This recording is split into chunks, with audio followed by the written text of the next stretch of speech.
Have you ever been in a car accident and the other driver sues you and you think, hey, maybe I should call their attorney. Maybe they can represent me too. Of course not. That would be insane. I know it and you know it. But every single day in real estate, buyers do the exact same thing. They walk into an open house, they meet the seller's agent, and somehow they think that person is going to protect them. You might think, I'm just buying a home. Do I need protecting? Of course you do. You absolutely do. I see these every day. Because if you're not careful, you might end up getting a money pit. You might get a property that will cost you so much to maintain. Today, I'm going to walk you through the truth behind using the seller's agent and how to actually protect you financially, legally, and emotionally when you buy a home. Stick with me to the end because I'm going to give you the 4 questions that every buyer must ask before they hire any agent. These 4 questions alone can save you from a major mistake. Let's dive into it. Let me start with a simple fact. The seller's agent has one job: get the highest price and get the best terms for the seller. They are legally and professionally obligated to work for the seller, not for you, not your family, and not your financial future. And yet, buyers hand over their trust like candy. The seller agent knows the seller's bottom line. They know what repairs the seller is willing to do and what they should do. They know how low the seller is actually willing to go. And their job is to use all of that knowledge to protect you, but they don't because their client is the seller. Their main client is the seller. And nobody tells you that.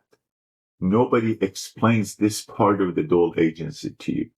So the buyers walk right into a trap without even realizing it.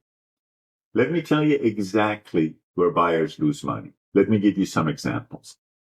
First, you pay more than what you should because the seller agent is not going to tell you that the seller is ready to drop the price by $20,000 tomorrow. And they don't tell you that what is the seller's bottom line pricing is.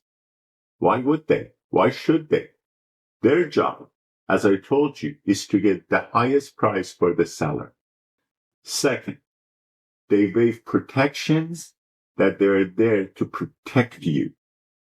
Things like inspection, appraisal contingencies, repair credit, closing cost support, because the seller agent will not fight for you with the seller because his objective, again, is to get the highest price for the seller. When your agent doesn't negotiate for you, who gets the benefit? The seller does. Third, they miss major warning signs. A buyer's agent job is to identify red flags, ask questions, dig for disclosures, pull comps, negotiate terms, and they're all there to protect you. The seller agent can't, and they won't do any of those to the fullest extent possible because they need to keep the seller happy, because they made a promise to them that they're going to give them the highest price.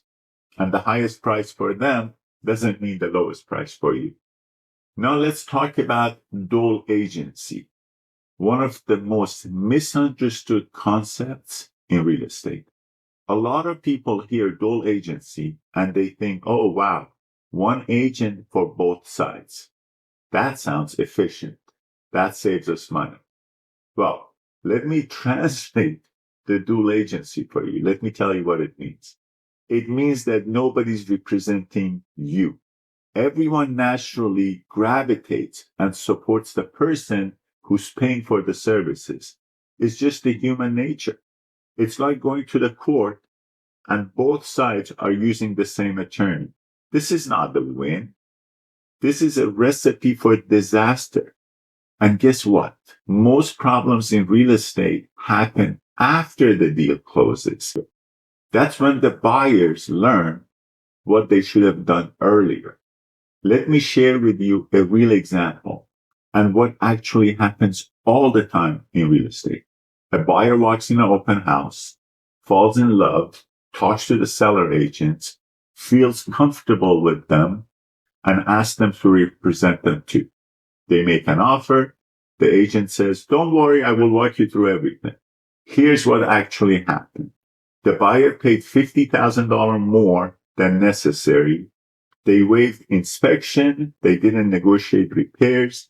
They did not ask for the closing cost support because you're told that the deal is competitive. And in order for you to get the deal, you need to waive all of these things. This could not be further away from the truth. You never, ever waive your inspection because that's where you find the big problems. And if you see a hint that something might go wrong, you dig deeper. You make your investigation more complete. You don't stop. If the roof looks bad, you need to dig into it. If the foundation has a problem, you need to dig into it. You don't waive your rights. That is your biggest protection. Inspection contingency is your biggest protection. You hear me emphasizing on this. I never, ever allow my clients, seller or buyer, to waive the contingency because on the seller side, it protects them legally against lawsuits. And on the buyer side, I don't want you to buy a money pit. And then after 2 months that the clients had bought the house, they had to pay $40,000 out of pocket for a roof leak that it should have been caught earlier. Why? Because they didn't have anyone protecting their interest. The seller agent is not there to protect your interest. And this is not a rare occasion. This is common and it happens a lot. Now, when you have a buyer's agent, they have that professional gut instinct that they know they can negotiate. They protect you legally.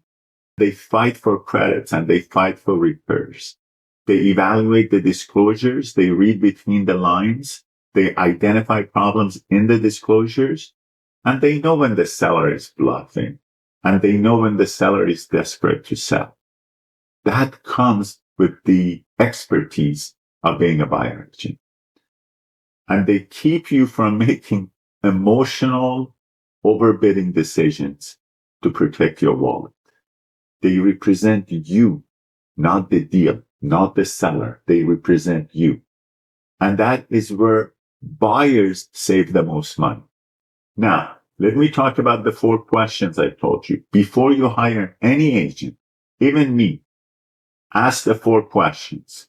Number 1, who do you represent in the transaction? If they hesitated in any way, they're not your guy. They're not your gal. Walk away. Question number 2 you ask is, will you ever represent the seller at the same time? If the answer is yes, walk away even faster. Run for the hills. Question number 3, how will you protect me financially? How do you protect my financial interests? They got to be able to tell you a bunch of things they will do to protect you. I know I do. My job is to protect you legally, financially, make sure you buy a right property in a right location. Make sure we understand your family dynamics to tell you if this property works for you or not. We are not here to do a simple transaction and run away. We are here to build a relationship forever. I want you to be my friend. I want to be a trusted advisor to you. And then question number 4 is, you ask the agent, what strategies do you use to save me money? If the agent cannot answer those questions clearly, confidently, and transparently, they are not the right agent for you. Buying a home is one of the biggest financial decisions of your life. Don't walk into it unprotected. Don't rely on the other side's representation. They cannot represent you. And don't you just assume everything will be fine. Be diligent. Be cautious. Now, if you want someone who understands negotiations, inspections, taxes, financing, the layout of the home, if it's easy to remodel or not, risk management, then pick up the phone and call me. Or you can book a complimentary call with me. The link is below. The phone number is on the screen. Let's make sure you buy smart, safe, and with confidence.